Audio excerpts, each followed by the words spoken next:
Hi, everyone. We're just going to take a couple minutes as usual, but everybody queue in here. So hang tight and we'll be right back with you. Thanks.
All right, we are going to get started. So thank you everyone for joining today.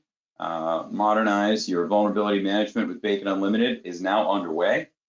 Today's agenda, we'll do quick intros here in a minute, and then we'll do a high level overview of our newest feature that's released, which is the vulnerability management and remediation. That's really the big crux of things.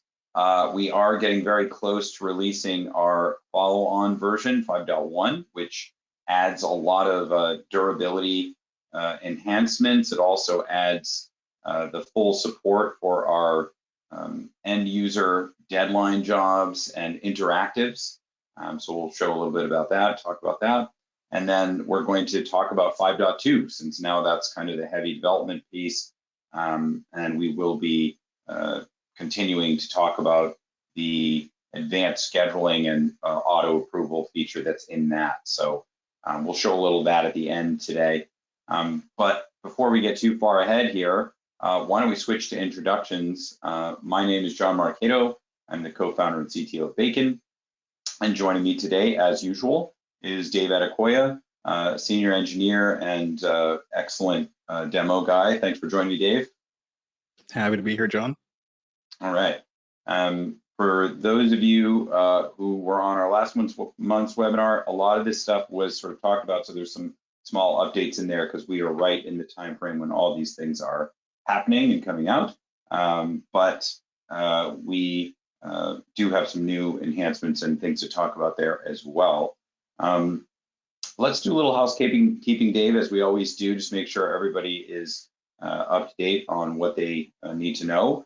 We are using GoToWebinar. It does have a questions section you'll see in there. Please do ask them. We will answer. If there were a case where we couldn't get to one, we'll get to you after, but we should be able to do those during. There'll be a couple polls that'll pop up. That's very easy. Please answer those and we'll see where everybody stands on a couple of issues. And then we're going to fill out a survey at the end. Oh, I hope you're going to fill out a survey, which will put you in the running to win a Meta Quest 3 Oculus. So those things are the best. I have one. I highly recommend getting in the running for that. Those are super cool. So thank you in advance for filling out the survey. It means a lot to us. Also, join us on our Bacon Bits page. We do have a YouTube channel that has all of these little Bacon Bits videos, and those videos are great for learning about the product or training yourself on certain features if you happen to be a customer already. So that's just search us Bacon Unlimited on YouTube. It's very easy to find. So with that, I think we're pretty close here. Let's do some polls. Reno, if you wouldn't mind, I'll launch our first poll. And there it is. What are your biggest pain points with current vulnerability remediation tools, which there really aren't any? Complexity, incomplete solution, time consuming, missing cross-platform fixes. It's a bit of a loaded question since we know that there are so many of these problems with quote unquote vulnerability management tools that really just tell you about vulnerabilities and you to your own devices to solve them. We are going to talk a little bit about how we do the solving. I wouldn't say for you, but we make it a couple of clicks. It's nice and easy. We get pretty close. Yeah, we get pretty darn close. And actually, I would say there are a lot of things that you can automate away so they just get fixed, and then you can just take credit for it in the compliance table, which is a really nice thing to do. So yeah, pretty spread across here. I'm seeing in the results, we've got 71% of the people who voted. The rest are eating a sandwich or something. So it's going to take a sec before it pops all the way in there. But it does look like about incomplete solution and time consuming. Complexity is a close third though. So yeah, I guess not as many But yeah, people. for me, it's definitely time consuming and complexity. Those Yeah. stay all together. Yeah. All right, we got 85% in. And I thought these sort of auto closed after a moment, but maybe I'm wrong. Oh, and there it goes. And we're going to launch one more poll. But yeah, it was a pretty even match between those first three. What are the biggest impediments to updating endpoints in your environment? Employee compliance, lack of endpoint visibility, lack of endpoint control, not enough time and or resources, or company policies. Boy, we see a lot of environments that are really having trouble keeping up there. So let everybody get voted in there. We're about half. Employee compliance is high on the list, so people are going to be very excited about 5.1. Those system reboots, getting people to do those to make sure that it actually completes the patch is just crazy that people aren't more helpful, but we all know that in the world of end users that does occur. They get busy, they're focused on other things. So yeah, that's what we're seeing, although not enough time and resources is coming up of the rear here at 46%. So it's a close battle. And there we go. So those are the two polls. And yeah, it really did come out. Lack of visibility and endpoint control mattered as well, but it sounds like most people, employee compliance and not enough time. So we're going to talk about that today, particularly at the sort of at the end part there. And that's, I think, a really good subject. So with that, we're going to just go into a quick overview of what Bacon is for those who don't know and what it kind of covers. And then Dave's going to take over and actually show the product specific to the vulnerability remediation. Since we only have a half hour and we want to make sure you have a few minutes at the end to do the poll, we are going to move kind of quickly here. So Bacon started out as an endpoint management platform with a major security focus. A lot of tools that existed in this space didn't have a lot of those capabilities or were not secure themselves, which we've all seen news stories on that sort of thing. So Bacon was built from the ground up to resolve that. So what kind of things does it do? Well, it does patching and software deployment and uninstall as well, and a massive configuration management and control. It uses Salt under the hood, which is very, very powerful for that configuration part. It also has built-in visibility and monitoring, which is key for Bacon. We believe you need to have real-time visibility. And then you need, if you have real-time visibility, then you need control, and you can actually use the control because you know what's going on from the visibility. And then if you have the control, then you can automate some of that control. And that's really where a lot of the value comes. So there's a huge amount of automation capabilities. We're going to be very different from other tools that you've seen. The way we do dynamic grouping and the way that we're real-time really allow us to do a bunch of things a lot more pleasantly. We are cross-platform, Windows, Mac, and 8 flavors of Linux. We do have built-in remote control. So there's really a lot under the hood. But at the end of the day, our big bubble up here that people have really needed the most has been the vulnerability remediation, the idea that you can actually get rid of vulnerabilities more easily and then have a report and really a reporting system that shows how you've done over certain time periods in clearing those, so you can send those to your boss or to attestation recipients like cyber insurers and auditors and other things like that. So really, really helps in that area. But the other thing, and I think most people learned about Bacon, is it's really easy to use. This is not a 6-month rollout. It's a same-day rollout. You'll be about 80% proficient just by going through the software on the first day. And the last 20%, you can spend some time, because we do keep some things open for you, so that if you need to be flexible, use the API, or learn how to do some advanced scripting and things like that, we allow that to happen in the tool, so that you can get the environment, your environment, tuned the way you like it. So with that said, we are really focused on vulnerabilities right now. So we're going to show off that capability, and then we'll loop back at the end with some of the things that are coming shortly. So Dave, if I could hand it over to you and have you show the people the good stuff. Yeah, sure thing. All right, so let's switch over to our live demo here. So as John said, we're going to go through our vulnerabilities feature. So I'll start off with going to our nav bar, and we're going to start with CVE.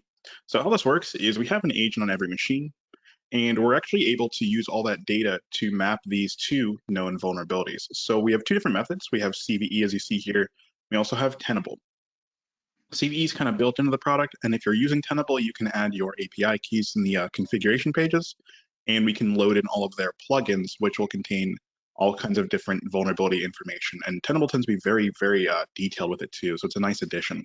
So how this works is we're able to scan your machine. We can see what patches you do and don't have, what software you have in their version, and what kind of configs you have. And so we're using that to kind of build out this CVE thing here.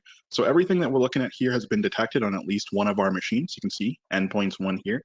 And all I have to do as an admin is click on one of these, and it's going to give me more detail on what we're talking about. So as I can see here, this is all being pulled from the NIST database. And so it allows us to feed you the information as we are pulling it as well. So I can see like my Alma machine here is vulnerable to this issue. If I go over to this link here, it's going to lead me over to nist.gov. And then I have kind of a first party resource on what it is, how bad it is, in this case, pretty bad, and what I need to do about it. So in that poll, again, some of the really common things are going to be complexity and lack of time. As someone who's done this manually, this can be very simple. It can also be very complex. It depends on how much research you want to do, what your change process looks like, all that kind of good stuff. And this is what we're hoping to kind of save you from, or at least save a lot of your time.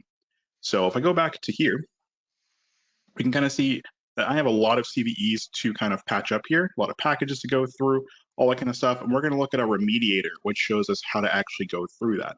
But before we do, let's go ahead and take a peek at compliance. So this is a pretty good idea of what we have going on. If I'm looking for a certain piece of software or a certain patch, I can certainly filter through here. But I want to get a more contextual view of what I'm looking at. So I'm going to go to compliance here. I'm going to see that CVE table. And now it's giving me some more environmental information. So of the machines that have this problem, how many have it resolved? In this case, none, right?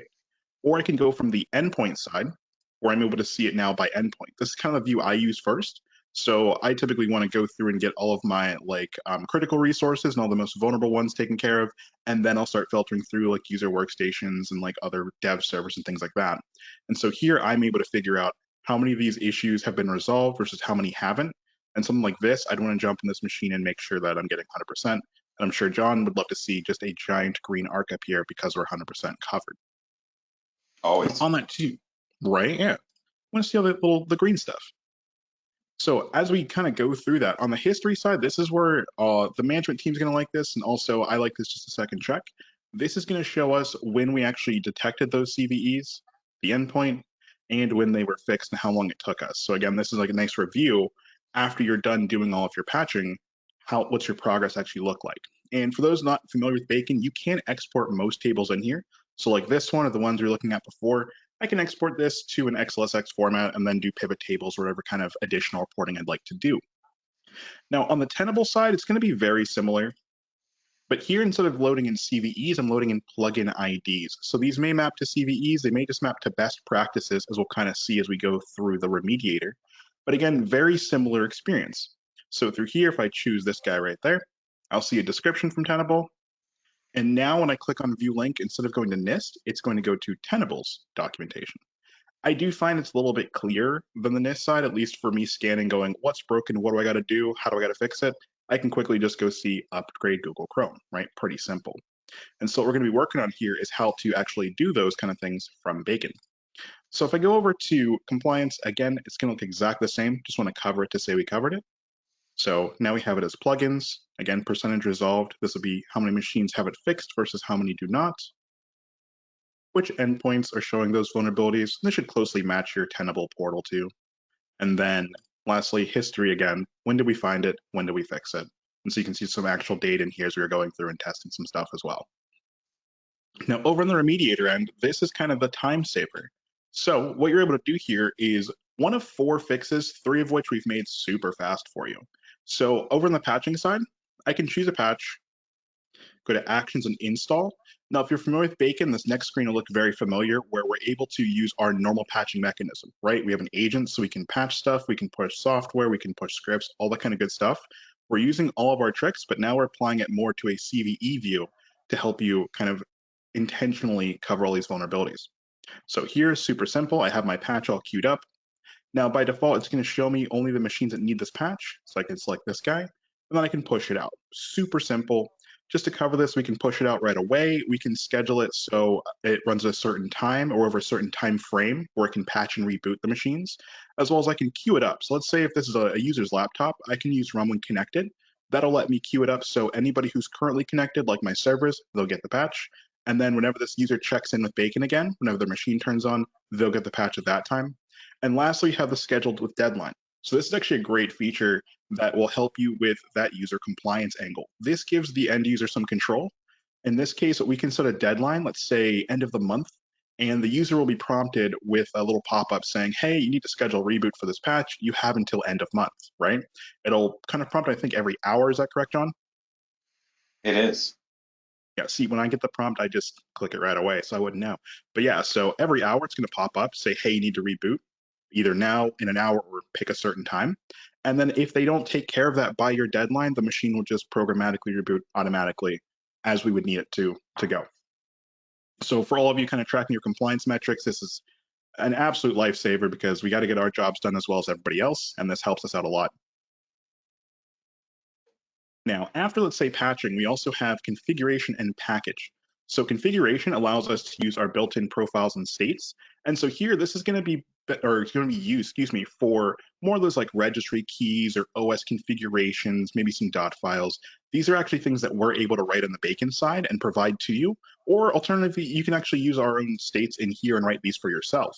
This allows you to change some pretty big things in Windows without too much effort. So again, like before, it's going to be a very similar actions and apply. And if I look at something here, like restricting anonymous SID lookups. So I wrote this one. I went to Microsoft page. You can see I leave my little notes in here so you can see where I got my ref from.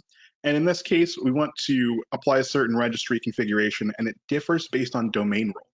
Again, not super complex, but if I could make this a 2-click for anybody else, I'm happy to take a couple minutes, write this, and test this, right? So in this case, for this kind of issue, I can go to actions and apply. And again, we're going to select the machines that need that application already by default, somewhere in here. There we go. And then same exact options here. Now, I know this is like kind of in the background, so I'd push this out probably with a run when connected. So if anybody's offline, they'll get it as they log in. And then I can get everybody who's currently online taken care of right away. No kind of like reboots needed.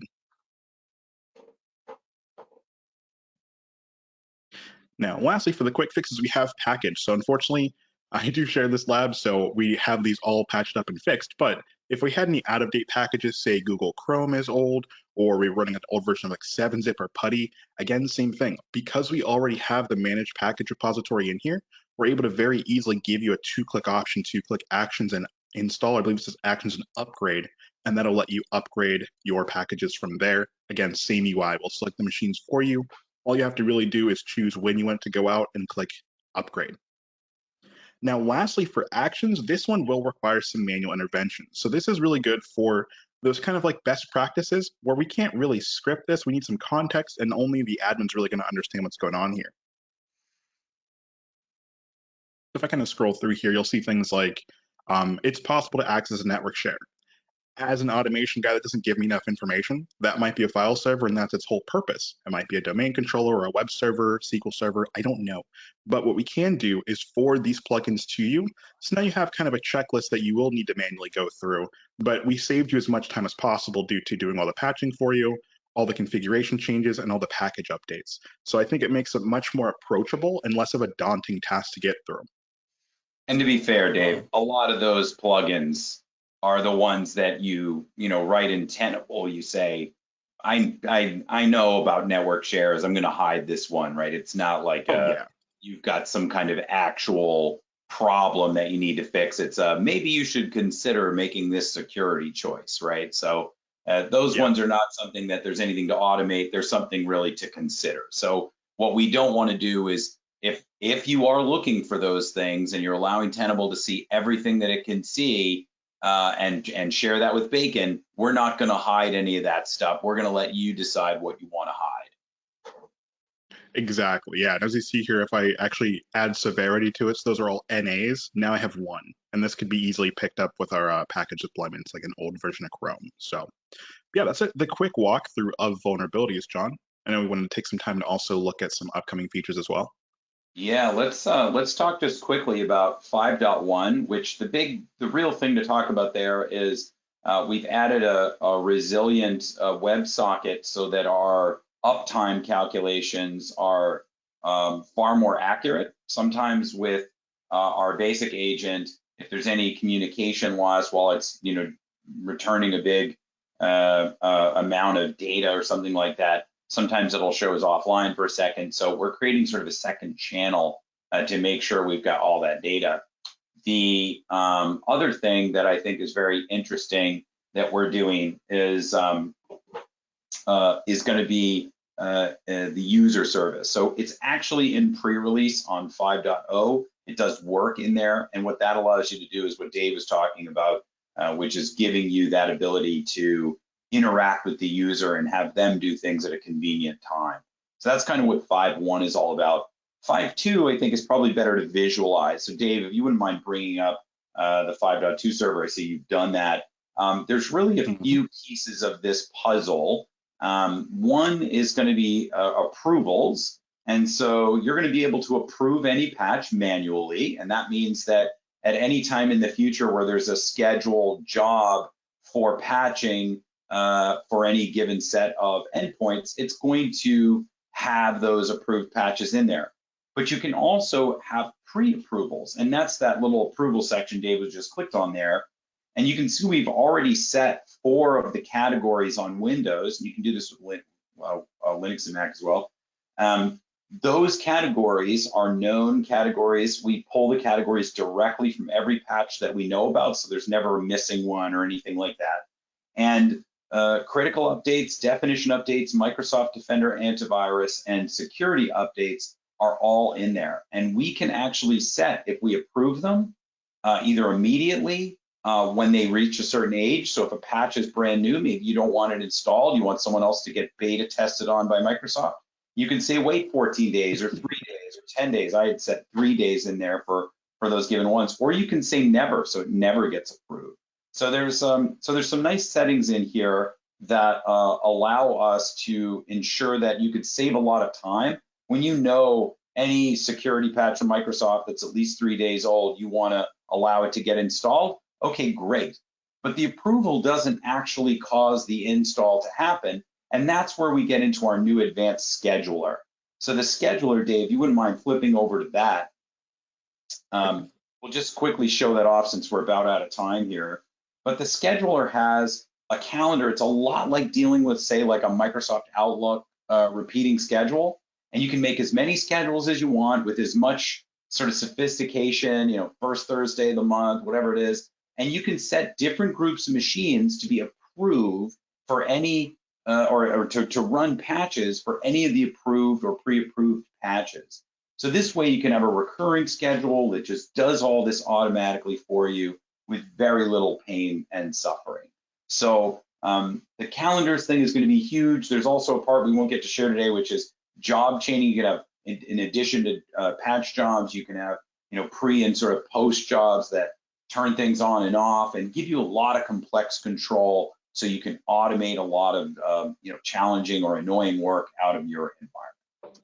So that's kind of the gist of it for today. I think we'll close there, Dave, so we can give people the last 5 minutes here to fill out the survey and maybe grab a glass of water or something. But thanks very much for presenting that today. And for everybody, if we didn't get to your questions, we most certainly will. Any updates on the bugs introduced in version 5.0.10? Yeah, there is actually a new version out for that. So if you were having an issue there, it should already be off. So we'll get back to you on that. But thank you very much for today, and thanks in advance for filling out the survey. And everybody have a great day, and I hope you win the Oculus. Bye-bye.